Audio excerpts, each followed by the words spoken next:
Welcome to Around the Weird. Here's your host, the museum curator of the strange and unusual, Mr. Nothing. Thank you, mysterious voice, and welcome back to Around the Weird, a booktube channel where I talk about all the unusual and out of the ordinary literature that I have found in my travels. Today it is Poetry Thursday, so I wanted to talk about some poetry of interest. And I wanted to talk about some maybe poetry aimed at children once again, as I do on this channel from time to time. So today's poem is all about a ferocious animal of some sort. I am referring to The Jabberwocky by Lewis Carroll. I have a feeling a lot of people might know who this writer is. But for those who don't know, Lewis Carroll, otherwise known as Charles Dodson, was a British writer who lived in the 1800s. He's mostly famous for writing the Alice in Wonderland books, Alice in Wonderland and Alice Through the Looking Glass, which have been adapted into many different cartoons and movies over time. And what's interesting is the poem that I'm talking about today comes from Alice Through the Looking Glass. And it's been made famous just because of its interestingness, or just being paired with such an interesting book. I've only read parts of Alice in Wonderland, and I haven't read Alice Through the Looking Glass, but people say it is beloved and whatnot.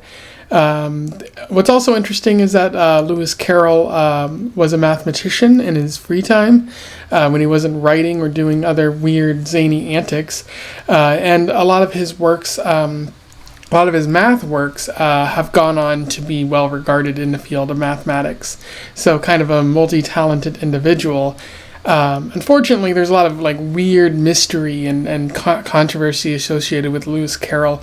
In particular, some people think he might have been a pedophile, which is not good. But he's dead now.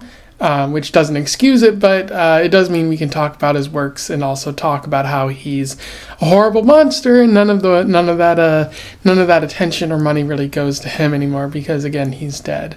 So very fascinating and unusual writer who had a lot of secrets that weren't really explained in his time.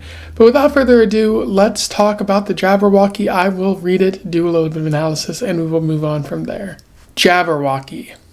'Twas brillig, and the slithy toves did gyre and gimble in the wabe.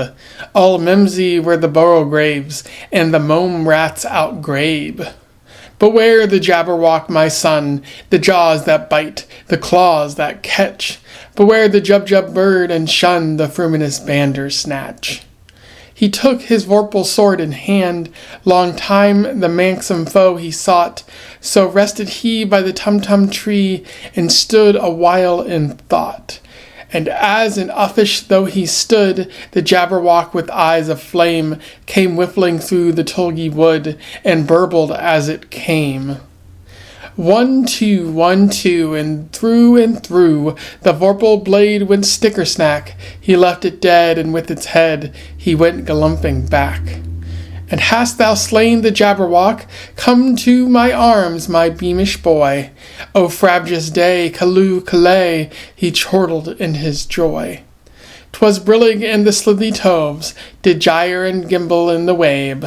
All mimsy were the borogroves, and the mome rats outgrabe. In terms of analysis, that was the Jabberwocky. There's a little bit worth talking about with this poem. One of the first things that's important to talk about is the use of nonsense in this poem, nonsense words in particular. You might think that maybe Lewis Carroll is just using old-timey words that they used during the time, but they don't use anymore. And that's not really the case, because I looked it up, and many of these words just were nonsense at the time. They weren't really used. So when you hear the words, 'twas brillig, and the slithy toves did gyre and gimble in the wabe, all mimsy were the borogroves, and the mome rats outgrabe, you might say, well, what is he trying to say? And I think the answer to that is, well, one, this is a poem aimed for children, but the other answer is that it means nothing. It's nonsense. This is from Alice in Wonderland, and more, it's about a mystical beast that a person is trying to fight. And so what better way to create a little bit of mysticism and wonder than just completely make up words and make you wonder what those words could mean in this context. Plus, it adds a little bit of enjoyment for children as they read this, because it's nonsense words that makes them chuckle.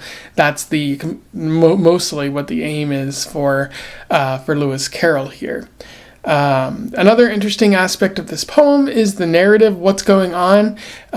Specifically, the narrator is talking about the Jabberwock, this fearsome beast that a person has to fight. They have eyes of fire, jaws that bite, the claws that catch. Very scary type animal.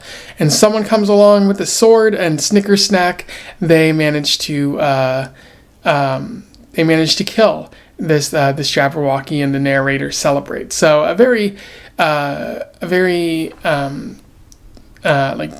good sort of a very momentous occasion where it's meant to celebrate a victory over a beast.